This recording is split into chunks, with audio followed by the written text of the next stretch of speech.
আমাদের অনশনের 22 ঘন্টার বেশি হয়ে গেছে এবং যতক্ষণ পর্যন্ত আমাদের এই দাবি পূরণ না হবে আমরা অনশন চালিয়ে যাব। এতে যদি আমাদের জীবনও বিপন্ন হয় আমাদের কিছু যায় আসে না। গত 14 বছরে যদি অ্যাডমিশনের ফর্ম বিক্রির টাকাও আমরা ধরি, তাহলে সেই ক্ষেত্রে সবচেয়ে বেশি টাকার ফর্ম হয়তো বিক্রি করেছে আইন অনুষদ।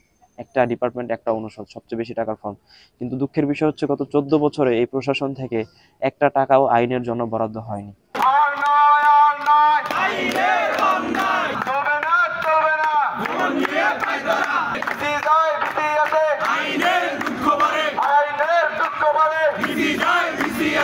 তিন দফা দাবির পরিপ্রেক্ষিতে আমি আইন অনুষিত শিক্ষার্থী হিসেবে গত আমাদের অনশনের 22 ঘন্টার বেশি হয়ে গেছে এবং যতক্ষণ পর্যন্ত আমাদের এই দাবি পূরণ না হবে আমরা অনশন চালিয়ে যাব। এতে যদি আমাদের জীবনও বিপন্ন হয় আমাদের কিছু যায় আসে না।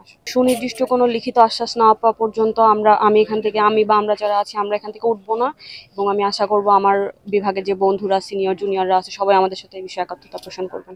আমরা 3 দফা দাবিতে এই আমরণ অনশনে বসছি। আমাদের 3 দফা দাবিগুলো হচ্ছে, প্রথমত 49 থেকে 51 ব্যাচের 2021 সাল থেকে যত এক্সাম হয়েছে সকল পরীক্ষার পুনর্মূল্যায়ন এবং নিরপেক্ষ বিশ্ববিদ্যালয়ের শিক্ষক দ্বারা পুনর্মূল্যায়ন। দ্বিতীয় দফা দাবিটি হচ্ছে আমাদের এফ ইউনিট পৃথকীকরণ। আর তৃতীয় দফা দাবিটি হচ্ছে আমাদের স্থায়ী ভবনের একটা বরাদ্দ।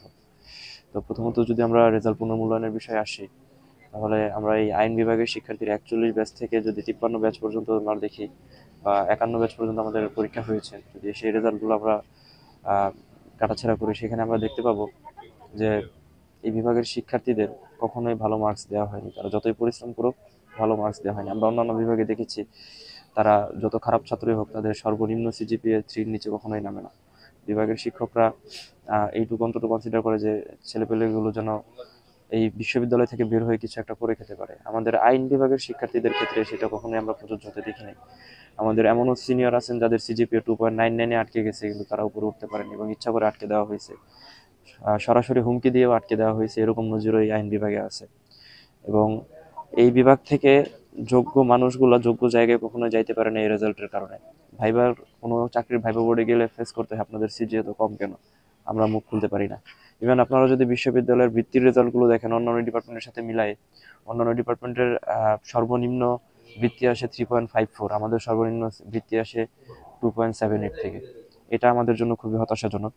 এবং এই যে মার্ক ম্যানিপুলেশনটা হয়েছে, আমরা কেন এই অভিযোগটা তুলছি? আমাদের বিশ্ববিদ্যালয়ের আইনে আছে যে আমাদের পরীক্ষাগুলো যখন পরীক্ষার খাতাগুলো দ্বিতীয় পরীক্ষক মূল্যায়ন করবেন, সেই খাতাগুলো দ্বিতীয় পরীক্ষক হবেন বাইরের বিশ্ববিদ্যালয় থেকে।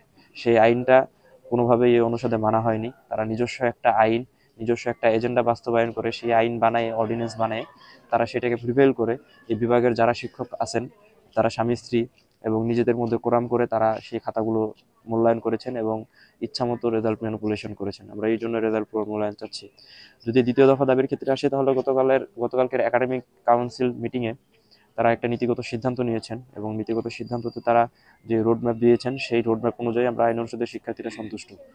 কিন্তু 3 নম্বর দাবির ক্ষেত্রে প্রশাসন সবসময় মুখ খুলতে নারাজ। তারা আমাদের ভবনের ব্যাপারে কখনোই কোনো স্থায়ী বা সুনির্দিষ্ট রোডম্যাপ আমাদেরকে দেয়নি, কোনো টাইম ফ্রেম আমাদেরকে জানায়নি কত টাকা বরাদ্দ হবে। সবচেয়ে দুঃখের বিষয় হচ্ছে গত 14 বছরে যদি অ্যাডমিশনের ফর্ম বিক্রির টাকাও আমরা ধরি, তাহলে সেই ক্ষেত্রে সবচেয়ে বেশি টাকার ফর্ম হয়তো বিক্রি করেছে আইন অনুষদ। একটা ডিপার্টমেন্ট, একটা অনুষদ, সবচেয়ে বেশি টাকার ফর্ম। কিন্তু দুঃখের বিষয় হচ্ছে গত 14 বছরে এই প্রশাসন থেকে একটা টাকাও আইনের জন্য বরাদ্দ হয়নি। আইনের একটা স্থায়ী জায়গা হবে সেই জায়গার জন্য বরাদ্দ হয়নি। ইভেন 1450 কোটি টাকার এই এত বড় একটা বাজেট পাশ করা হয়েছে জাহাঙ্গীরনগরে, সেখানে আইনের জন্য একটা পয়সা বরাদ্দ নেই, যেখানে আইনের নিজস্ব কোনো ক্লাসরুমই নেই। একটা দূরের কথা, নিজস্ব কোনো ক্লাসরুম নেই। এবং যেই ক্লাসরুমে আমরা ক্লাস করি সেটা ইকোনমিক্সের কাছ থেকে আমাদের ভাড়া করা ক্লাসরুম। আমাদের ইকোনমিক্সের শিডিউলের জন্য অপেক্ষা করতে হয় যে তারা কখন ক্লাস শেষ করবে, আমরা ক্লাসে ঢুকবো। আমাদের শিক্ষকদের অপমান করে ক্লাসরুম থেকে বের করে দেওয়া হয় যে আপনারা বের হয়ে যান, আপনাদের সময় শেষ। আমরা এখন যেভাবে অনুষদ চলতেছে যে আমাদের লাঞ্চের পরে ক্লাস করতে হয়, ইভেন আমাদের ক্লাস শিডিউলগুলো যদি আপনারা রুটিনটা পর্যালোচনা করেন তাহলে দেখবেন যে দুপুর 2টার পর থেকে আমাদের ক্লাস শুরু হয়, 2টা থেকে বিকাল 5টা পর্যন্ত আমরা ক্লাস করি। একটা অনুষদ কখনো এইভাবে চলতে পারে না।